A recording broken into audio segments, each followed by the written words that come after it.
আসসালামু আলাইকুম। আজকে যারা স্বাধীনতা পদক পেলেন তাদের সবার জন্য আমরা দাঁড়িয়ে একবার হাততালি দিই সবার উদ্দেশ্যে।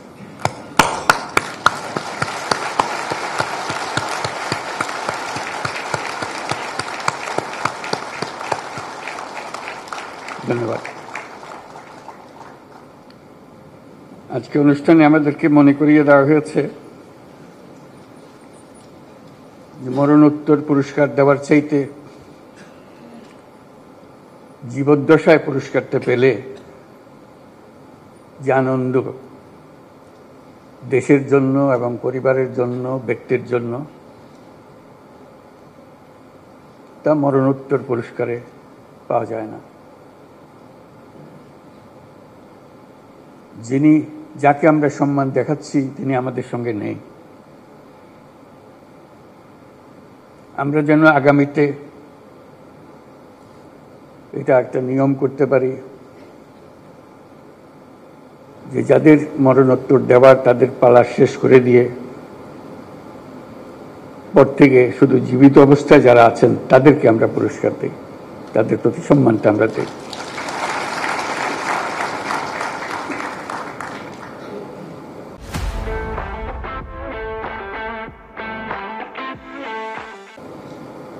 তারা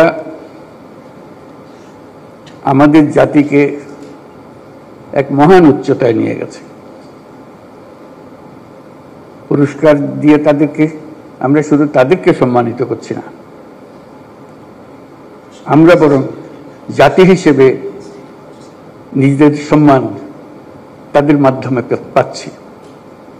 তারা প্রত্যেকেই আন্তর্জাতিক ক্ষেত্রে বহুল পরিচিত। তারা সারা জাতির জন্য অনেক কিছু দিয়ে গেছেন। তাদের কথা, তাদের জীবদ্দশা আমরা স্মরণ করতে না পারলে আমরা একটা অকৃতজ্ঞ জাতি হিসেবে চিহ্নিত হয়ে যাব। আমরা চাই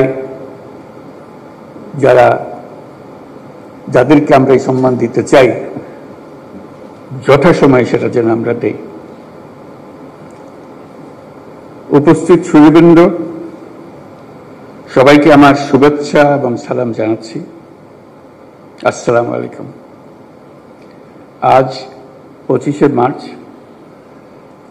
মানব সভ্যতার ইতিহাসে কলঙ্কিত এক হত্যাযজ্ঞের দিন।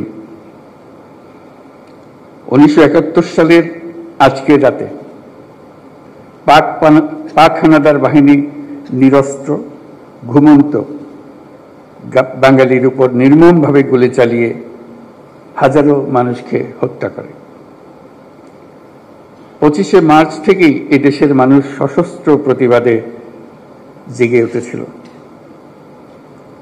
9 মাসের যুদ্ধের মধ্য দিয়ে স্বাধীন হয় বাংলাদেশ। আজকের দিনে গভীর শ্রদ্ধার সঙ্গে স্মরণ করছি স্বাধীনতা যুদ্ধে সকল বীর শহীদ ও মুক্তিযোদ্ধাদের। 1971 সালে স্বাধীনতা যুদ্ধের উদ্দেশ্য ছিল একটি ন্যায়ভিত্তিক সমাজ প্রতিষ্ঠা করা, যেখানে আইনের শাসন থাকবে, মানুষের মৌলিক মানবাধিকার নিশ্চিত হবে, বৈষম্য সমাজ প্রতিষ্ঠিত হবে। কিন্তু স্বাধীন বাংলাদেশে এখনো ন্যায়ভিত্তিক সমাজ প্রতিষ্ঠা করা যায়নি। দীর্ঘদিন ধরে এই দেশের মানুষকে তাদের ভোটাধিকার থেকে বঞ্চিত করা হয়েছে।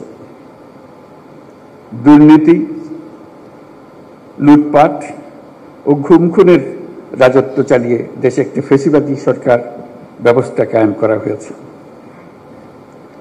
আজকের দিনে আমি শ্রদ্ধার সঙ্গে স্মরণ করছি জুলাই গণ অভ্যুত্থানের শহীদ ও আহতদের। তাদের আত্মত্যাগের কারণে আমরা একটা নতুন বাংলাদেশ গড়ার স্বপ্ন দেখার সুযোগ পেয়েছি। এই সুযোগ আমরা কোনো ক্রমেই বৃথা হতে দেব না। সুধীবৃন্দ, কৃতিত্বপূর্ণ অবদানের জন্য এই বছর অন্তর্বর্তী সরকার 6 জন বিশিষ্ট নাগরিককে মরণোত্তর স্বাধীনতা পুরস্কারে ভূষিত করেছে। তারা সবাই বাংলার সূর্য সন্তান। অধ্যাপক জামাল নজরুল ইসলাম একজন বিশ্ববরেণ্য বিজ্ঞানী। পৃথিবীর নামকরা সব বিজ্ঞানীরা তাকে চেনেন। তিনি সবসময় প্রকৃতি ও মানুষের কল্যাণে নিয়োজিত ছিলেন। আল মাহমুদ আধুনিক বাংলা সাহিত্যের অন্যতম উজ্জ্বল কবি। তার কবিতা বহু কবি, লেখক, পাঠককে অনুপ্রাণিত করেছে। বিশ্বের শীর্ষস্থানীয় বেসরকারি উন্নয়ন সংস্থা ব্র্যাকের প্রতিষ্ঠাতা স্যার ফজলে হোসেন আবেদ 1971 সালে বাংলাদেশের স্বাধীনতা যুদ্ধের সময় ও পরবর্তী সময়ে তিনি বাংলাদেশ গড়ার কাজে নিয়োজিত ছিলেন। লন্ডনের ফ্ল্যাট বিক্রির টাকা দিয়ে তিনি ব্র্যাক গড়েছিলেন। প্রান্তিক গরিব মানুষের জীবনমান উন্নয়ন সহ বহুমুখী